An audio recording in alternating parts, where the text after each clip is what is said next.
Ansiedade é falta de Deus. Isso é o que dizem pessoas que não conhecem de fato o que é ansiedade, o que é vivenciar ansiedade. E, infelizmente, esse tipo de pensamento e esse tipo de discurso, ele está impregnado em muitas igrejas, sabe? Em muitos líderes religiosos, em muitas pessoas que se dizem religiosos e que acabam julgando pessoas que têm sofrimento emocional.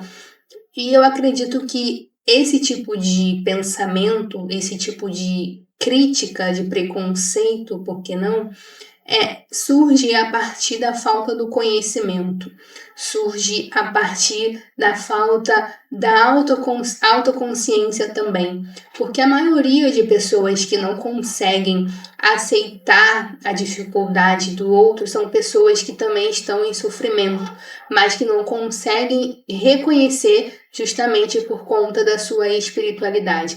E quando eu digo sobre a espiritualidade, não digo só para cristãos, mas pessoas que seguem uma certa fé e acreditam que aquilo dali vai limitar a sua humanidade, vai anular a sua humanidade. Eu, como uma psicóloga e que também sou cristã, eu já passei por esse ciclo de ansiedade, de pânico, de depressão, de toque religioso, e muitas pessoas não conseguiam entender porque eu estava passando por aquilo, sendo que eu sempre fui mais jovem, que cresceu na igreja, que estava em departamentos, participando de tantas coisas. E na verdade nem eu conseguia entender o porquê aquilo dali estava acontecendo comigo, e eu comecei a pensar que era pecado, que era a falta de Deus, que era porque eu não orava o suficiente. Só que naquele momento eu percebi que Deus estava ao meu lado, sim, mas que eu também tenho as minhas emoções, as minhas ansiedades. E foi quando eu comecei a terapia. E dentro da terapia, eu percebi de uma forma mais clara a minha humanidade, sabe? E aquilo que eu acredito, né, que a Bíblia ela vem falando muito sobre a humanidade também, porque nós temos ali personagens bíblicos onde as suas histórias de fraqueza, de inconstâncias emocionais não são anuladas, muito pelo contrário. Nós vemos ali Davi com uma inconstância emocional, Elias, quando ele começa a ter um estado depressivo, nós temos Jeremias, que era um profeta que era ligado ali muito ao temperamento melancólico, né, de chorar, de se lamentar, de sempre estar ali mais submisso, né, às suas emoções. E eu fico pensando por que a Bíblia ela não elimina essas histórias, né, de vulnerabilidades emocionais, justamente para mostrar que além de nós sermos ser que tem a sua crença, que tem a sua religião, que tem a sua fé, nós também somos ser humano. E nós, como ser humano, nós temos as nossas dificuldades, nós temos os nossos dias em que eu acordo bem, no outro dia eu não acordo tão bem assim, por conta de um estresse, por conta de ansiedade. É claro que não estou falando sobre vivermos estressados, vivermos ansiosos, não, até porque isso traz outros tipos de problemas, né? Outros tipos de transtornos emocionais e que acabam limitando a nossa qualidade de vida.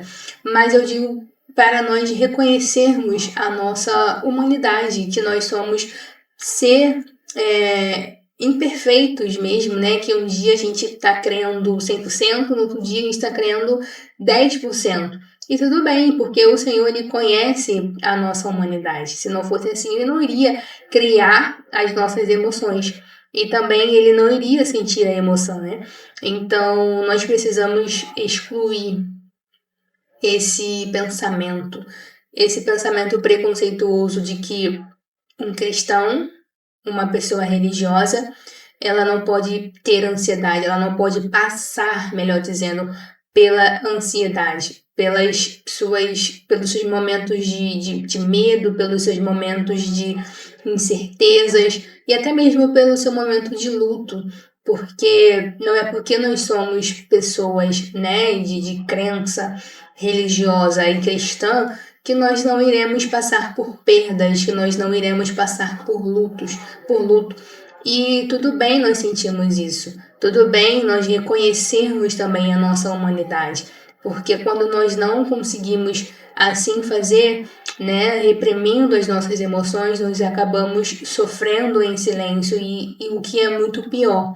Então, antes de julgar, antes de falar, né, que alguém está sofrendo por conta de preguiça, por conta de ser uma pessoa fraca, por ser uma pessoa, enfim, nós precisamos tomar esse certo cuidado, né, de identificar, poxa, é uma pessoa em sofrimento. Aquilo que eu tolero emocionalmente, outra pessoa pode não tolerar. E talvez aquilo que a pessoa tolera, eu não posso tolerar emocionalmente. Pode ser para mim uma vulnerabilidade emocional. Então nós precisamos ter essa empatia, inclusive, dentro do âmbito cristão, dentro do âmbito religioso. Entendermos sim que nós somos ser espiritual, religioso, mas que também nós somos ser humano. E como ser humano, nós passamos por dificuldades.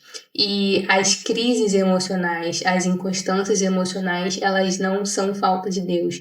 Você pode orar, você pode jejuar, você pode viver 24 horas dentro da igreja e ainda assim você sentir ansiedade, ainda assim você ter crises emocionais, crises de depressão, ainda assim, justamente por não reconhecer a sua humanidade e buscar ajuda psicológica, emocional, nutricional, por que não, medicamentosa, para tratar a sua ansiedade. Porque uma coisa que eu sempre falo, e eu falei um dia desses, para a gente estar bem também espiritualmente, nós precisamos estar bem em relação à nossa humanidade, em relação ao nosso tempo, em relação a eu estar bem para fazer a obra de Deus, eu estar bem para eu exercer o meu propósito, seja na minha família, seja no meu casamento, seja na minha profissão, seja onde eu estiver. Então, a ansiedade, ela não é falta de Deus. A ansiedade é uma emoção natural presente em todo ser humano. O que nós não podemos tolerar é esse tipo de pensamento dentro das igrejas, dentro do nosso ambiente. Então, antes de julgar assim uma pessoa, tenha consciência de que você também é ser humano e que nem todo dia você acorda bem. E que nem todo dia você está disposto, nem todo dia você está com a sua paciência ali 100%. Então, nós precisamos tomar o cuidado, precisamos buscar o conhecimento. E mais do que sabermos, nós precisamos praticar aquilo que nós conhecemos.